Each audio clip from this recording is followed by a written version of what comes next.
Merienda pa sa...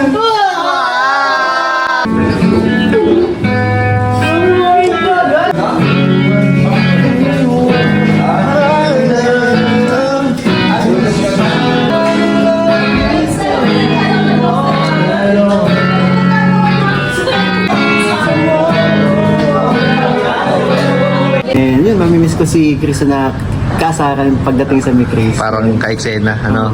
Yun.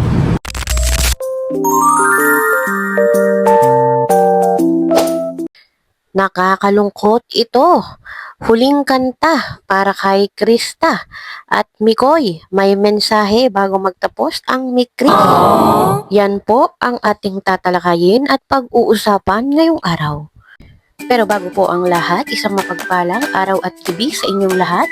Mag love shoutout sa lahat ng ating listeners, viewers, and subscribers saan mang sulok ng mundo. Luzon, Visayas at Mindanao. Lalong-lalo na po sa ating mga kababayang OFW. Kamusta po kayo mga kalingap? Mabuhay po kayo hanggat gusto nyo. At kung bago ka pa lang sa aking munting YouTube channel, huwag ka nang mahiyang mag-subscribe, like, share, and comment. Huwag mo na rin kalimutang i-click ang notification bell nang sa ganon ay updated ka sa aking mga paparating na video. At syempre, patuloy po nating suportahan si Kalingap Rab at ang ating ama ng Kalingap, ang nag-iisang founder, si Kuya Val Santos Matubang. Kung maaari po ay no skip ads nang sa ganon ay mas marami pa tayong malingap na nangangailangan. At konting paunawa po kung maaari ay tapusin niyo muna ang kabuuang video nang sa ganon ay akma ang inyong mga komento. Kalingap Mikoy, Yes, Kuya Nel. ano bang masasabi mo na kung sakaling kung sakaling mawawala ang mga love teams ng Kalingap, anong magiging impact ba nito? At anong opinion mo dito? Ako, ang mararamdaman ko, malulungkot ako kasi malulungkot ako pero kailangan respetuhin kung sakali, di ba? Kasi decision yun, kung ang magiging decision niya, ang magde-decide niya si Kuya Val and si Kalingap Rab, kung sakali, respetuhin natin. Pero at the same time, malulungkot ako kasi naging kasiyahan ng love team ng mga supporters natin, di ba? Kaya, yun, mamimiss ko siguro yung mga messages sa atin na nakakawala kayo ng pagod, nakakawala kayo ng stress, yung mga ganun. Oo. Tapos yung mga nararanasan nilang anxiety, di ba? Oo, Yung mga ganun. kaya ba pa nakatulong doon, di ba? Sobrang nakakatulong daw. Para ito, nagbe-base tayo sa mga pinaparating sa atin ng mga supporters natin. Malulungkot, pero kailangan respetuhin ko yun.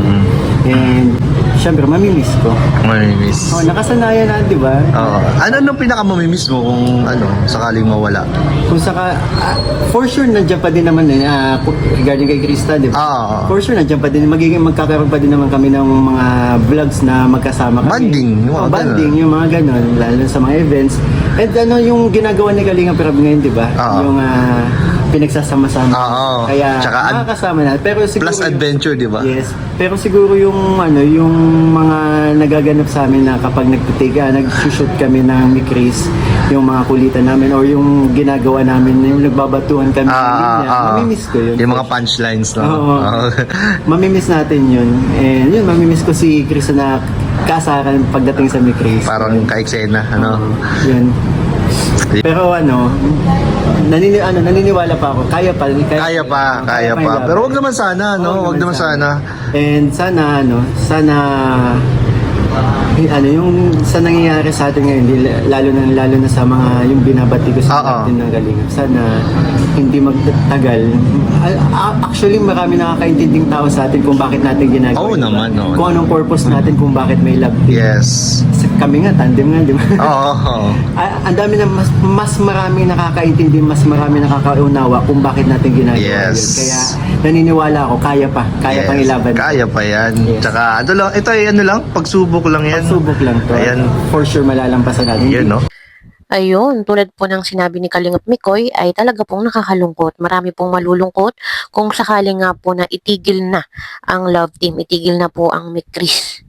Lalo pa kung nakasanayan na nating linggo-linggo inaabangan ang mga upload ni Kalinga Prab, yung pong update sa Mick Chris. Talagang marami po ang iiyak, marami po talaga ang malulungkot. Dahil alam naman po natin na talaga po yung love team ni Kalinga Prab ay isa po talaga yan sa mga stress reliever. Lalo na po yung ating mga OFW na nawawala nga po yung mga anxiety, yung mga stress, no, pampatanggal ng lungkot, pang-aliw sa kanila. At kung sakali man na matigil na nga po yung love team dahil po sa mga sunod-sunod na issue, lalo po dito ngayon kaya makagago, ay para pong hindi po katanggap-tanggap yung dahilan para lang po itigil ang love team. Parang hindi siya ganun katanggap-tanggap. Parang siguro po kung matitigil man yung love team ay mas katanggap-tanggap kung mas malalim pa po yung dahilan. At alam naman po natin na noon pa ay talagang bugbog na po ang kalingap sa mga issue. So kung si Makagago lang po yung dahilan para po itigil ang love team, ay parang hindi po siya talaga accepted. Siyempre, ito po ay desisyon pa rin po ni na Kuya Val, ni na Kalinga Prab. Kung ano man po yung kanilang desisyon na itigil ang love team, yun po ay ating dapat respetuhin. Masakit man, malungkot man, ay wala po tayong choice kundi tanggapin na talagang wala ng love team. Lalo pa po ngayon at unti-unti na nating nararamdaman na talagang bihira na pong i-vlog yung mga love team. So parang ginagawa nga po ngayon ni Kalinga Prab ay pinagsasama-sama lahat ng mga Kalingap Angels, yun pong kanyang mga beneficiaries. Sabi din naman po ni Kalinga Prab ay maglalaylo siya sa mga love team. So ito na po yun. At tulad nga po ng sinabi ni Kalingap Mikoy, kung mamimiss po natin ang Mick Chris ay syempre, mas mamimiss po nila yung isa't isa. Mamimiss po nila yung mga eksena, yung mga batuhan daw nga po nila ng punchline. At kung mag-e-end nga po ang Mick Chris, ay wala na, uwian na. Talagang hindi na po masaya. Tapos na ang laban, kumbaga. Pero sana ay maayos pa, ano po. At tulad nga po ng sinabi ni Kalingap Mikoy, ay nakakakita pa rin siya ng pag-asa na hindi po matitigil ang love team. At alam ko naman po, marami po sa atin, marami po sa inyo, ang umaasa po talaga na maaayos pa ito.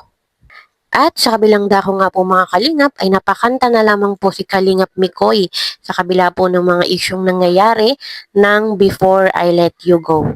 Panoorin po natin. Anong kinakanta mo, bro? Before I let you go. Oh, bakit bro? Bakit? Maganda kasi.